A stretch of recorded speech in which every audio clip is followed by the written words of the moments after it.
We live in the age of deception and betrayal, Sean. And once people recognize that and they reorder their lives accordingly to do their very best to protect their families from the onslaught that's coming at them politically, economically, socially, then I think they'll be better off. Hey friends, thanks so much for joining us. Before we start this exclusive interview, I do want to thank our dear friends at sdbullion.com and my patrons. For those of you that don't want to make a monthly commitment to be a patron, but do want to support SGT Report, please support our premier sponsor, SD Bullion. And you can do that by clicking the banner at the top of SGT Report, which will take you to the SGT Report SD Bullion site, where right now you can get a 10-ounce bar of silver at spot. And check out their silver rounds, which can be had for as low as 40 or 50 cents over spot. I know the doc personally. These are good guys. You can trust them. I trust them. And it's where I buy all of my physical silver and gold. So check out the banner at the top of SGT Report and visit our friends at sdbullion.com. And now we'll turn our attention to James Wesley Rawles. He's an author of the Patriot series and the founder of Survival Blog. And the last time James was on with us was June 11th, 2017, and boy, it couldn't be more timely to have him on right now. James, man, our hearts go out to those devastated by Hurricane Harvey and the Red Cross's anemic response. We can talk about that, and now we have Irma bearing down on Miami. This is actually a very timely call, given the topic of prepping and collapse and everything else we tend to talk about. How are you, sir? Doing fine. Thanks for having me on, Sean. Well, thanks for coming on. And guys, for those who haven't bought any of James's books or listened to them, I highly recommend you go to Amazon right now and check out James Wesley Rawles' Survivor in the Coming Collapse Series Books 1 and 2, Patriots and Survivors, which is available in MP3 form. So if you're driving or working out, which tends to be how I absorb that kind of information best, check that out at Amazon. James, I have to ask you about Hurricane Harvey. We don't necessarily have to get into geoengineering, but it is amazing how that hurricane seems to have just sat on top of that area for far, far longer, producing far more devastating effects than we've seen in the past. And, the Red Cross is gathering all of these donations from the most generous American people. And I pointed out in a recent video, James, that the Red Cross collected $500 million after the earthquake in Haiti in 2010. And $375 million of that was used to build 6 houses, and the other $125 million was used for internal expenses. I want people to know that before they give too generously to the Red Cross. Maybe a better idea would be to give to the local churches in the area. Your thoughts, James? Yeah, I agree. In fact, I refer to the Red Cross as the Red Curse. They have been very poor stewards of the money they've been given, and often there are political strings attached and a lot of mutual back-scratching going on with very well politically positioned people. So please do not give your money to the Red Cross. Give it to local churches in the area. Another organization that I would really highly recommend would be Franklin Graham's organization.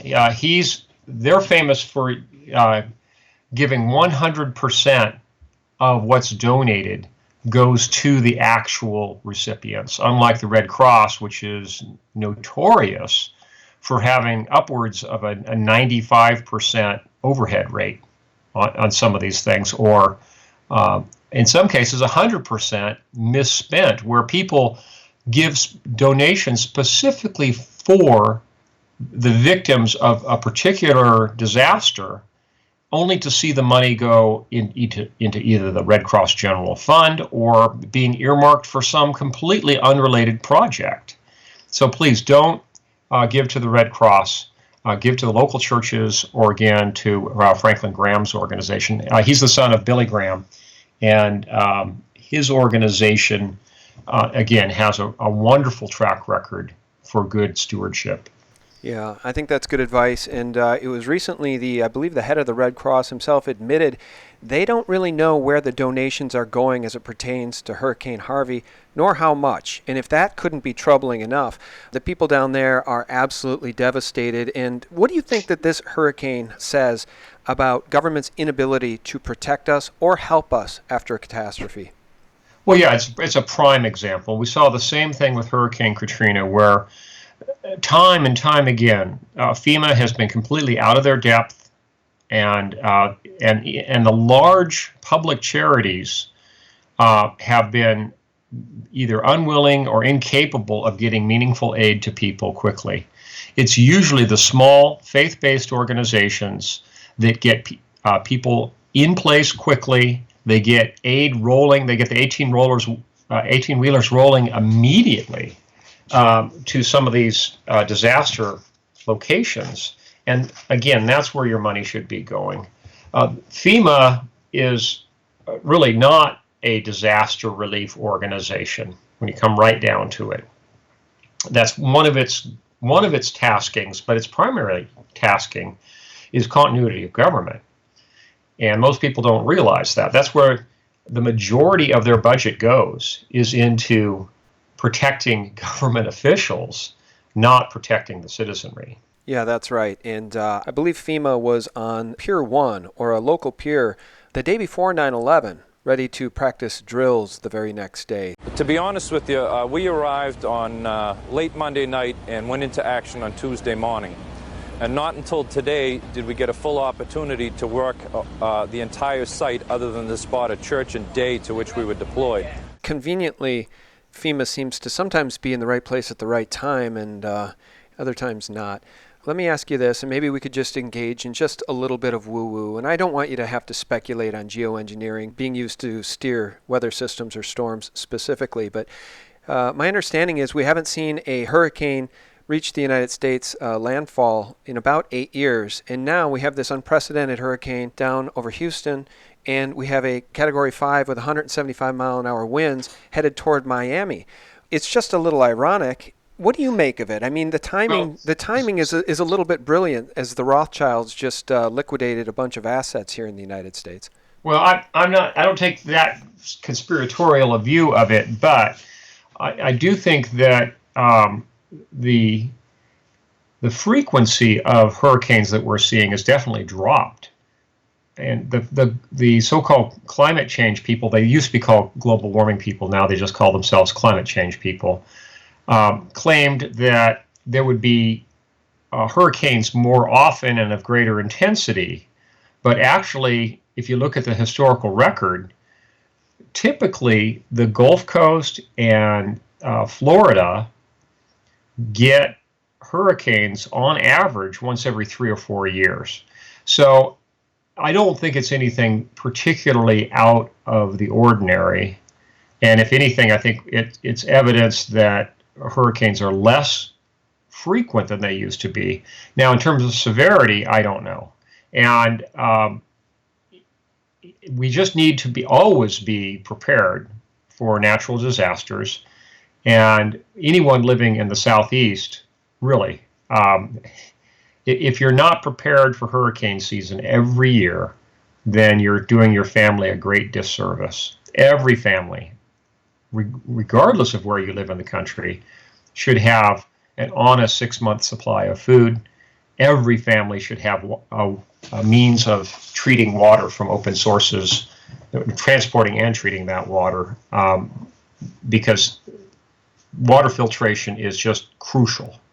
And that goes across the board for just about any disaster situation. Water filtration is always key. Without water, you're going to be a refugee in very short order. So make sure that in addition to your beans, bullets, and Band-Aids, you have a top quality water filter, preferably 2. One would be a compact portable filter, something like a Sawyer mini filter, or a Katahdin filter, for like a Katahdin combi filter, for example. And the other filter you need for your family is a large ceramic filter, something on the order of a Big Berkey or a Big Berkey clone for your kitchen. Yeah. Well, if you're down in Houston right now, what you really need is a canoe. I mean, these people, did you see the images of those poor folks, those senior citizens stranded in a senior's home, sitting on couches up to their waists in water, absolutely helpless to escape? I mean, do you know what that kind of water does to an old person's skin in just a few hours? It's horrifying. It is horrifying. But again, every family needs to be prepared. People in the Southeast in particular need to have good hurricane preparedness. And I just hope that the folks in the Southeast learn from this, and that for every house that's rebuilt in the path of these hurricanes, that they're rebuilt upon stilts or with a lot of landfill underneath them to put them on higher ground, because they seem to have history just repeat itself again and again and again, especially in South Florida, where a hurricane comes in, it destroys houses, tax dollars are used in part for the rebuilding effort, and people rebuild the exact same style house, which is just going to get inundated again. Right. So please, folks, learn. Right. Well, change, adapt. Yeah. Well, and I mentioned geoengineering being used to steer weather systems, and I sort of have a philosophy at this point that now maybe the powers that be are going to use this type of technology to create social and economic chaos, because this is certainly going to do devastation. I think I heard $180 billion worth of damage. In the long-term damage to our economy could even be far more than that. And it just makes me wonder, there's a video I saw that I want to play right now, and I know you don't have the ability to see this, James, but I want to play this for viewers because it does remind me of Luke 21:26, which says, "Men's hearts will fail them for fear, looking after these things which are coming on the earth, for the powers of heaven shall be shaken." And when we consider CERN, what they're up to at CERN, when we consider the HARP technology, geoengineering, and or even Project Bluebeam, this video I'm about to play really ought to call to mind the Tom Cruise movie War of the Worlds, because that's what the sky looks like. This came from Johanna Hood via her Instagram, and it's giant clouds engulfing Hinesville, Georgia. And I want to play this audio. You'll hear the audio, James, but the audience will see the video. And listen to what one of her children says at the end of this 15-second clip. Guys, this is real. What? Straight from a horror movie. It is? No, I'm just saying it looks like one. Wait, and it's moving so fast. Look! I know. It's the official hell versus heaven. The little boy says it's the official hell versus heaven. It's the official hell versus heaven. That's actually what the skies look like in this. And it just seems like the weather systems are getting more chaotic and the storms more violent. And of course, the powers that be are going to write that all off to climate change and tell us we need to pay taxes and carbon taxes to fix it all, James. Well, yeah, you always have to follow the money. And the folks that are behind the climate change myth are also the people who want control and they want money. And no matter what the particular events are, their end game for every disaster situation is a greater concentration of power at the federal level and a higher level of taxation. That's the real goal. I don't think they really care about individual families. What their main concern is consolidating power. Yeah, you're right about that. Consolidation of power is the name of the game, and it escapes me what that latest Al Gore movie was called that was just in theaters, but I think it bombed. And in fact, while we're talking about that, I'll Google it to see how it did, but it certainly didn't have as big an impact on his first film about climate change or global warming, which I think was called, what, An Unfortunate Truth or something? What was that one called? An Inconvenient Truth, I think is what it's called, yes. Yeah, he's had a latest one come out here, and I don't think it did very well. Let me Google it here. Al Gore movie. The heck was it called? It was in and out of theater so quickly, I don't even know. Oh, this one also is called An Inconvenient Sequel, Truth to Power. Oh, that's a good one. Al Gore is going to preach to us about speaking truth to power. That's rich. That's a little bit like Sundar Pichai or the head of Alphabet, Eric Schmidt, telling us about the truth. According to Google, the truth is what they say it is. And according to Eric Schmidt, there should only be one answer for every question on Google if they were doing a good job. Truly, he actually said that because they want to be the arbiters of truth, which is always the official story, whether it's about vaccines, whether it's about geoengineering, whether it's about the Federal Reserve and banking. Google will be the arbiter of truth, and there will be just one answer. There's nothing more Orwellian than that. When you use Google, do you get more than one answer? Of course you do. Yeah, of course. Well, that's a bug. Yeah. We have more bugs per second in the world. Because we should be able to give you the right answer just once. So they're going to determine what it is that people are allowed to see on the internet, it used to be, we talked about this, ranking information, hiding information from people. But now in their new document, it's the new quality raters guidelines. They put out certain examples of conspiracy theory websites they're going to target, but it isn't just that. It's not even remotely just that. It's not going to be limited to just the outlandish, crazy conspiracy theories. Which, by the way, is why I think some of them are being pushed so hard right now. Some of the ones that you cannot wrap your mind around. I think the reason they're doing that is so they can discredit anyone who dares to ask any questions that go against what Google calls well-established scientific and historical facts, and just lump everybody together in the crazy bag. Well, that's the world we live in, unfortunately. And we live in the age of deception and betrayal, Sean. And once people recognize that and they reorder their lives accordingly to do their very best to protect their families from the onslaught that's coming at them politically, economically, socially, then I think they'll be better off. I agree. Well, I'm not sure what we tell the people of Miami or really the whole state of Florida at this point. As we're having this conversation today, on the 5th of September, Monster Irma is now the strongest Atlantic hurricane on record as Florida preps for catastrophe with winds of up to 220 miles per hour. This could be unbelievably devastating, especially when you stop to think, James, that I think on average, Florida is only on average like 8 or 10 feet above sea level for the whole state. Mm-hmm. Yeah, there's really not too much that can be done, again, other than folks having the foresight to build their homes on stilts or to haul in a ton of fill and build their houses on slightly higher ground. Just 8 or 10 feet difference is a huge difference in terms of how you position a house if you're in a low-lying area. Virtually your entire neighborhood could be completely underwater, all the homes destroyed, but you could be sitting high and dry. And it's not that great of an expense to haul in that much fill.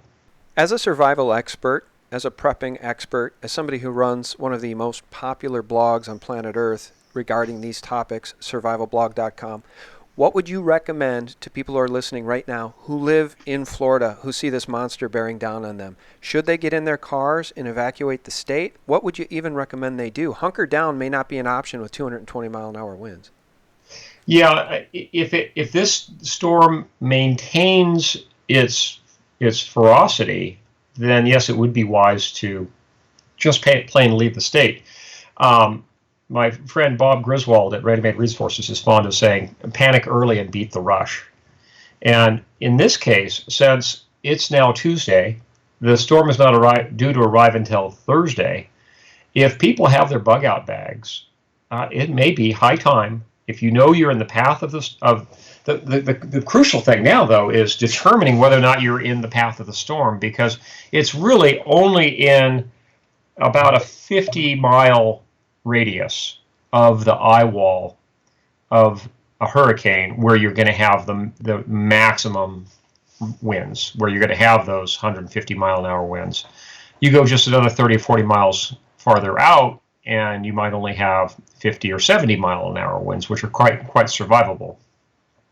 But for anyone who is looking at the projected path, and if they have enough time to hit the road ahead of the Golden Horde, then it might be very wise to go ahead and beat feet all the way up out of Florida and into Georgia, Louisiana, wherever, if you have a good refuge location already in mind.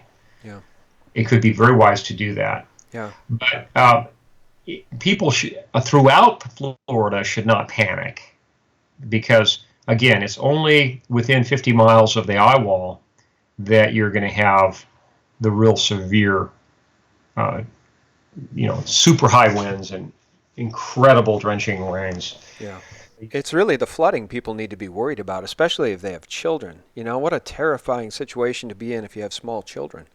Mm-hmm.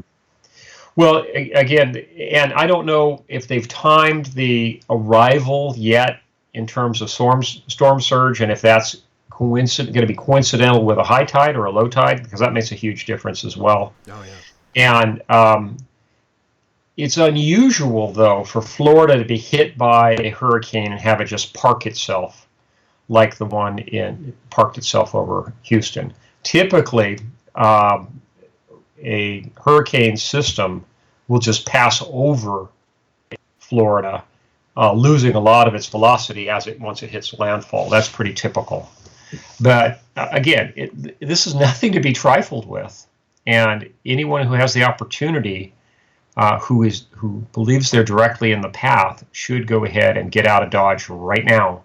Don't hesitate, and don't get caught in traffic leaving with everybody else. Because if you wait and get caught in the traffic jam, you could very well end up in even a worse condition than staying in your home. Yeah. Well, why don't we do this? Why don't we round out the conversation with your view on the economic picture as it pertains to the United States and how people can prepare for what may be coming. And I've mentioned the Rothschilds now at least once in this interview, and we'll round it out there with this article from DC Clothesline, which is a source I do trust. Rothschild just dumped massive amounts of U.S. assets, sending an ominous signal. Let me just read part of this. In what is sure to signal to oligarchs across the globe, Lord Jacob Rothschild, founder and chairman of RIT Capital Partners, has substantially minimized his exposure to what he views as a risky and unstable U.S. capital market. Mm-hmm. In the half-yearly financial report from RIT Capital, Rothschild explained the company's aggressive moves to significantly reduce exposure to U.S. assets, and I will quote, he says, "We do not believe this is an appropriate time to add to risk. Share prices have in many cases risen to unprecedented levels at a time when economic growth is by no means assured," Rothschild said in his semi-annual report. This is prior to the hurricanes striking, and again, it seems prescient. I once read that Rothschild said, "Leave the last 10% to the sheep." All right, these people know these people know how to get out early, and I tell you, with these hurricanes potentially devastating the economy, which was already fragile, one wonders, where are we headed, James, and how do we prepare? Well, Sean, it doesn't take a hurricane to destroy this economy, because we're living on borrowed time as it is. We've been living with a zero interest rate policy for many years, which is artificial stimulus to the economy. And all it's really done is pumped a lot of money into Wall Street and into the banking community. It really hasn't helped Main Street at all. And I think we're far beyond due for another recession, if not a full-blown depression. We're probably going to see a major stock market collapse and maybe even a collapse in the value of the dollar itself.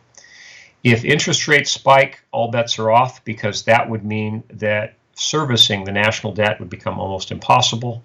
And instead of defaulting on the debt, I think our government would have a tendency toward instituting mass inflation, if not hyperinflation, to work their way out of the problem.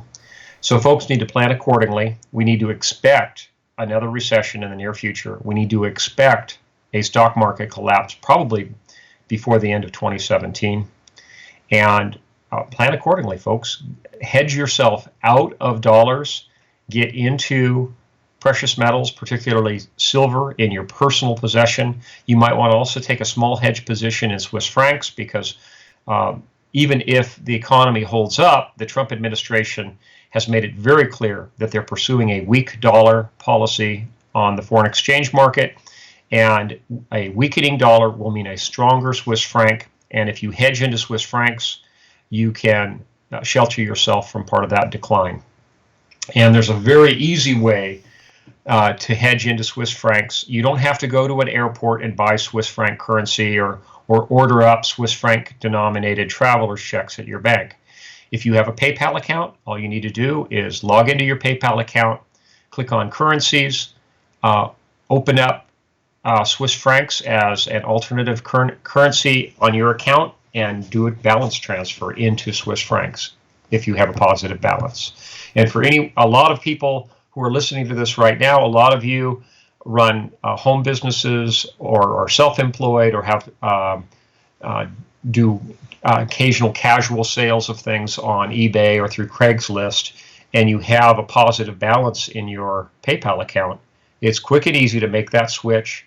They do charge about 2 or 3% for the privilege, but it very quickly shelter you by hedging into Swiss francs. That's interesting. I hadn't, and I have a PayPal account. I hadn't ever thought of that possibility of using it in that way. That's very interesting. For me in particular, I am hedging a little bit by being partially in some of the cryptos. Do you have a take on the cryptos before we let you go? Do you think they're inherently evil, or are there some good ones in the mix? They're extremely volatile. Yeah. There is a level of risk. There's also one risk that most people do not take into account, and that is the risk of crappy governments. There could be legislation in the near future that would make it illegal to have an unregistered Bitcoin account, for example, or another cryptocurrency account. And given the very intrusive nature of our government and its monitoring of the internet, I have no doubt whatsoever that they could track down who is maintaining Bitcoin wallets or wallets for other cryptocurrencies, and attempt to institute taxation or even confiscation of those accounts if the political winds were to change. And the political winds could change very quickly in the midst of an economic crisis. Well, I think this is the perfect way to sum up our call, because what you've just described is truly unimaginable tyranny, which is our fear of what our government could do to harm us. And I think that really sums up the conversation. We all must prepare the very best we can and work with the knowledge we have at hand to try to protect ourselves from the storms that are coming, be they physical or metaphorical or economic. Boy, we got a litany of things to worry about, don't we, guys? This is why you need to go to survivalblog.com. James, tell them about all the great information that's there, 100% for free. Sure. Survival Blog has been posted every day, almost without fail, for the last 12 years. There's over 30,000 articles and letters and column items that have been archived there. Again, it's survivalblog.com. It's all free of charge. There is no super secret members only area. It's all openly available to the public. It covers a huge gamut of topics related to family preparedness. Please, folks, use the search box there. Bring up the topics that are most important to you for getting your family prepared, and print out the most important articles. And for the others, save them to a memory stick. Again, it's all available free at survivalblog.com. Yeah, guys, and do support James by checking out those books at amazon.com. I know he'd appreciate it, and you'll appreciate it too, because they're great reads. James, thanks so much. You're always such a stand-up guy. Thank you for your time. Thank you for having me on, Sean, and God bless you and your listeners, especially those in Florida and Texas right now. Yeah, amen. God bless you guys. Thanks so much for listening, and thanks so much for your support, not only at survivalblog.com, but at sgtreport.com for real news 24/7, the antidote to corporate propaganda. Thanks for listening, guys. Bye-bye. Once they start arresting some of the top people involved in sex trafficking, I mean, we're going to see at least half of our government fall.